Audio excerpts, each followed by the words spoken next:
Bonjour à tous, je vous fais une petite vidéo à la campagne. Il y a des bruits d'oiseaux, il y a également des bruits de criquets, de grenouilles.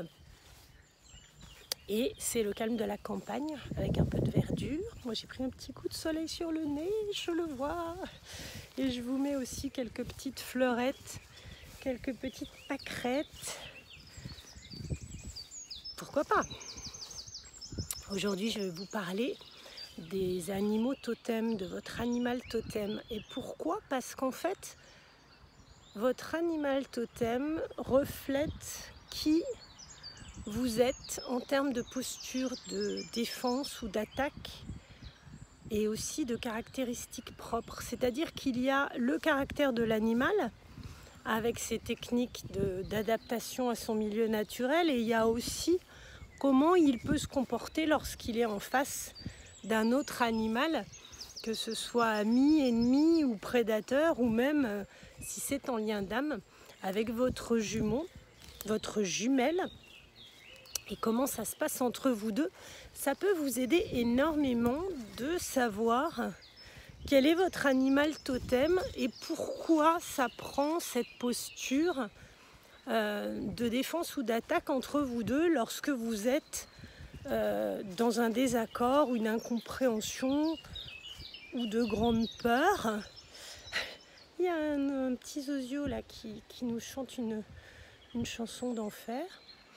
Donc au niveau de cet animal, vous allez vous rendre compte qu'il a des caractéristiques fortes, qu'il a peut-être une aptitude selon le type d'animal à courir extrêmement vite, à fuir ou au contraire à attaquer, à griffer, à mordre, à écraser, à grogner, à intimider ou à brûler, noyer. Bref, les caractéristiques sont nombreuses et l'idée, c'est de pouvoir vous signaler qu'en fait, ça va vous mettre sur la piste du type d'attitude que vous pouvez avoir dans vos postures et aussi dans vos relations. Parce qu'en réalité, supposons que votre jumeau d'âme soit un hérisson et que vous soyez une tortue. Dans ces cas-là, les conflits vont être relativement lents, en protection, majoritairement avec des boucliers. La tortue rentre dans sa carapace quand ça ne va pas ou quand elle se sent menacée. Et le hérisson, de la même façon, se roule en boule en attendant que ça se passe un peu mieux. Et sinon, il a une nature plus curieuse, plus sympathique et il est capable d'aller voir ce qui se passe. Et la tortue avance d'un pas très régulier, mais lent. Si en revanche, vous êtes une biche ou un cerf et que votre jumeau est un prédateur ou plutôt, je ne sais pas, un guépard, un loup, un ours, effectivement, il va falloir être rapide pour pouvoir se protéger et rester à couvert tant que les désaccords sont là. Ça peut être un animal potentiellement plus, non pas plus agressif, mais plus dangereux. En l'occurrence, mon jumeau est un dragon. Et le dragon, comme vous le savez, peut avoir à cracher du feu pour brûler et pratiquer cette technique de la terre brûlée qui est de dire lorsque je me sens en danger, je suis capable de tout cramer autour de moi pour faire place nette et ne plus avoir de danger ou de menace, ne pas me sentir agressée. Évidemment, après avoir brûlé toute une zone de la terre, ça finit par repousser, mais il faut être extrêmement patient. Et la nature reprend ses droits. Néanmoins, il faut, pour l'autre, en face d'un dragon, se mettre à couvert. Et vous avez beau être éventuellement avec des crocs, des dents, des mâchoires, des griffes, et même un animal potentiellement rapide, puisque moi je suis loup, eh bien vous ne pourrez rien faire ni sauter sur le dos de votre jumeau, ou alors en l'attrapant par derrière lorsqu'il ne vous voit pas. Mais cependant, quand ces conflits où vous essayez de le mordre ou de lui sauter sur le dos et lui essaye de vous brûler, quand cette partie-là est terminée, eh bien chacun reprend sa posture d'observation sans plus d'attaque et puis de pacification, d'harmonisation. Arrivent les discussions, les conciliabules, les conversations cœur à cœur, et puis après on fait un pas en arrière et on se souvient qu'on a pu être mordu pour l'un, griffé, attaqué au niveau des ailes ou du dos, et pour l'autre on a pu oui, voir l'autre vous cracher du feu pour vous éloigner ou vous maintenir à distance. Donc n'hésitez pas à essayer de voir comment vous fonctionnez, puisque cette expression d'agir par le principe même de la terre brûlée, moi je l'avais déjà utilisée pour mon jumeau avant même de savoir qu'il était dragon. Pour d'autres, ça peut être une force tranquille, ça peut être un côté imposant, fort dans l'amplitude de la posture, dans la capacité à repousser. Dans ce cas-là, on va être sur des très très grands mammifères type rhinocéros ou encore éléphant. Et que voulez-vous faire face à ce type de personnes si vous avez des techniques relativement invasives, même si vous êtes rapide, même si vous pouvez lui sauter sur le dos là encore? Que pouvez-vous faire face à un mastodonte, face à quelqu'un qui, quelque part, ne va pas trop réfléchir lorsqu'ils se sont agressés, mais va avancer d'une marche tranquille? Il peut aussi, si c'est un éléphant, vous attraper par sa trompe et vous balancer au loin lorsque ça ne lui convient pas. Donc, vous pouvez être une souris. Vous pouvez être une souris et dans ce cas-là, face à votre jumeau, si votre jumeau est un éléphant, vous allez lui courir entre les pattes, le faire devenir fou. Et on va en revenir à un jeu du type Tom et Jerry. C'est-à-dire qu'il y aura de l'impertinence, il y aura de la provocation. Peut-être que la souris va pépier en disant « oui, mais... » et l'autre « tais-toi, laisse-moi ». Bref, ces postures, c'est pour ça que je vous en parle, c'est qu'elles révèlent énormément de vous. Elles révèlent de vous, de votre capacité à encaisser, de votre patience, de votre inertie ou de votre vivacité. Elles donnent sur vous une capacité à aimer telle ou telle matière. Moi, je sais que je suis à l'aise dans l'eau, j'aime nager, ça me convient. Pourtant, je suis un signe de terre au départ, astrologiquement parlant, on va dire. Mais j'avais depuis toujours, une grande attirance pour le feu, une passion. Je pouvais regarder un feu des heures et j'aimais allumer un feu, m'en occuper, que ce soit une cheminée, un insert ou un feu dehors. Et quand j'ai découvert que mon jumeau avait cette aptitude à cracher du feu, je me suis dit « Ah, j'aurais donc apprivoisé cet élément ». Et ça peut vous donner beaucoup d'indications pour effectivement une grenouille ou peut-être un poisson ou une libellule, où vous pouvez avoir des indications importantes sur les milieux dans lesquels vous aimez être, ce que vous aimez faire, si vous aimez l'eau, si vous ne l'aimez pas, si vous aimez l'air, si vous êtes un oiseau, un aigle, si vous aimez la terre, si vous aimez le feu, le métal, le bois. Ça peut vous donner beaucoup d'indications, mais sur du milieu naturel dans lequel vous aimez être, mais surtout comment vous allez vous adapter lorsque conflit il y a en face de quelqu'un qui vous déplaît, qui vous agresse, ou même en face de quelqu'un que vous avez du mal à comprendre puisqu'il n'est pas comme vous, ce qui est le cas dans les liens d'âme entre les jumeaux. Et ça peut être quelqu'un que vous aimez beaucoup, votre jumeau, mais ça peut être quelqu'un qui vous agresse et qui est en face de vous dans le milieu professionnel ou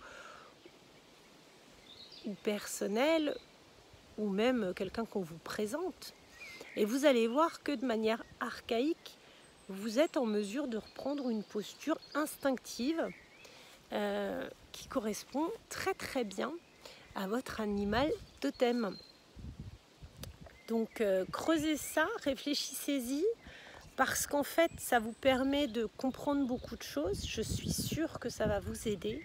Et surtout, dans les chassés-croisés, ce que l'on appelle la danse des flammes, quand l'un essaye d'être en contact avec l'autre et l'autre s'en défend ou ne veut pas, ou le contraire, ou lorsqu'il n'y a pas eu de communication depuis très très très longtemps et que l'un revient alors timidement ou en force avec sa caractéristique bien particulière qui va être la sienne et qui va être largement compréhensible, puisque effectivement nos animaux totems reflètent comment on fonctionne, qui l'on est et notre capacité à nous adapter à notre milieu extérieur et aux personnes, aux autres personnes, aux autres animaux, et aussi comment on peut se protéger d'une attaque. Donc réfléchissez à ça parce que je pense que ça vous donne des tas d'infos. Pour certains, vous savez ce que vous êtes, vous pouvez le trouver au pendule, avec des cartes. Moi j'ai un oracle qui n'avait pas du tout marché quand j'avais cherché quel type d'animal j'étais, mais ça peut quand même vous donner des indications. Et puis bien sûr, quand on canalise, lorsqu'on est en contact avec son ange gardien et ses guides de lumière, au bout d'un moment, ils vont vous pousser à comprendre quel animal totem vous êtes, quel est votre animal totem, plutôt je devrais dire, parce qu'en rêve, cela vous arrive d'être cet animal, de ressentir comment il fonctionne, et de la même manière, ça va vous arriver, comme ça m'est arrivé moi, de voir votre jumeau sous la forme de son animal totem. J'ai d'ailleurs plusieurs fois vu mon jumeau sous sa forme d'animal totem avant même de le voir sous sa forme humaine terrestre actuelle. Dans ces cas-là, effectivement, le doute peut s'installer parce que vous n'êtes pas sûr que c'est lui, mais il y a un sentiment familier, éventuellement une odeur, une reconnaissance tactile qui fait que vous allez comprendre en fait que c'est lui. Moi, ça m'était arrivé de rêver que je pouvais caresser mon jumeau qui avait... il y avait une petite guêpe qui s'était posée sur mon écran de téléphone. Je m'étais dit, ils vont la voir en gros plan, ça va leur faire bizarre. Donc on a pu se serrer dans les bras avec mon jumeau sous la forme de nos animaux totems. Ça a été un moment d'une très grande beauté, d'une très grande puissance. Et j'ai pu visualiser ce que serait